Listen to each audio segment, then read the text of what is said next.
2007 was a big surprise for us because we spoke of Alameda Stars, but when we saw that Bob Dylan and Van Morrison were going to perform in the same edition of the Jazz Festival, that was a big surprise for us. Two musicians that we had been expecting forever without being too daring about it. And then both agents called us and said that they wanted to play there. So one night after the other, we had those two great men playing at Plaza Art. That was fantastic. But in the jazz department, it was not a leaner year either. Like Invitation Series, we had a very huge series with two guys that we did not expect all that much from. I had come to appreciate them, you know, but when we challenged them with the Invitation Series, both Mike Stern and Richard Bono were up to the challenge.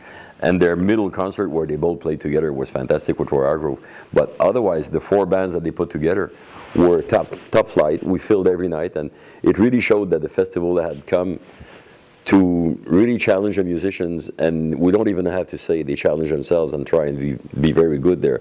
But the way that they had fleshed out both their series was fantastic. But the metaphor for the whole festival for me was what Girl Talk did at Club Soda. Girl Talk is a guy, it's a nickname for a guy who does music collage. He's not even a DJ, he just does, you know, bits and pieces that he puts together. So you hear all sorts of riffs and little chords from songs that you know are from that song. But then when you align them all together, it can create chaos, it can create magic. In this case, it's pure magic. The crowd was dancing to its feet. It was very, very crazy inside Club Soda. And then he took the whole crowd in the lane behind Club Soda and put on another show there that he had prepared, you know, with a little sound system.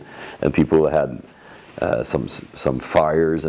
So they were trying to recreate what they had done indoor, outdoors. And then he took them back indoor. So the Jazz Festival does that. It has the big outdoor crowd. It has the big crowds indoors as well, and he did both of them. So to me, it put a cap on that magical year, and we were told after 2007 the same thing that had happened in '95. How do you top that? You know, how do you follow up with that? And obviously, it was a banner year, the Montreal Festival.